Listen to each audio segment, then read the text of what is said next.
আজ তৈরি করলাম বিরিয়ানি। এটি শুধু বিরিয়ানি না, এটাই আমাদের আবেগ, ভালোবাসা এবং বন্ধুত্বের এক গল্প। এর মাঝে ছড়িয়ে আছে হাজারো স্মৃতি যা কখনোই ভোলার নয়। জড়িয়ে আছে আমাদের ছোটবেলার শৈশব এবং হাজারো সুন্দর স্মৃতি।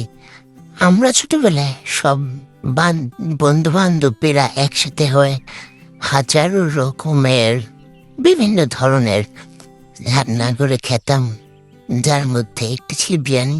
বিরিয়ানি তো আমাদের এশিয়া মহাদেশের মনে হয় প্রতিটা মানুষের এক ইমোশনাল নাম, যেখানে আমরা আমাদের আবেগ ভালোবাসা দিয়ে তৈরি করি এক অসাধারণ হাতের ছোঁয়ায় এক অসাধারণ বিরিয়ানি।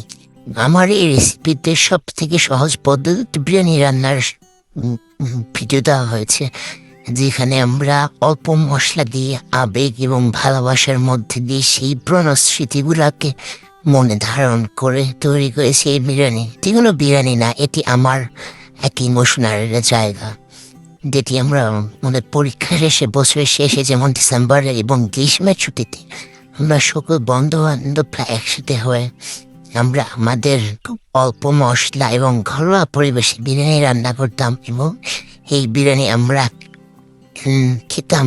আমাদের সুখ দুঃখের স্মৃতি। আজ সবাই সবার জীবন নিয়ে ব্যস্ত, সময় সবার মতো করে আলাদা হয়ে গেছে, কিন্তু এখন আমার হৃদয় সেই মুহূর্ত উদয় পড়ে আছে। এই রকমের কারা কারা ছোটবেলায় বন্ধুত্বের সাথে সময় কাটিয়ে মজার দিনগুলো উদযাপন করতে আমাকে জানাতে পারো কমেন্ট করে। আমরা আমাদের বন্ধুত্বের আজও ভুলতে পারি না, কারণ আমাদের স্মৃতি আমাদেরকে আজ হৃদয়ের মাঝে তাদের নাম লেখা আছে। সুন্দর শৈশব, যেই শৈশবকে আমি কখনো ভুলতে চাই না, আমার হৃদয় আমি ধারণ করে রাখতে চাই। আজকের এই ভিডিওটা শুধু ভিডিও না, বরং এটি আমার হৃদয়ের এক অতি ভালোবাসা এবং আমাদের মনে করার ভাব প্রকাশ।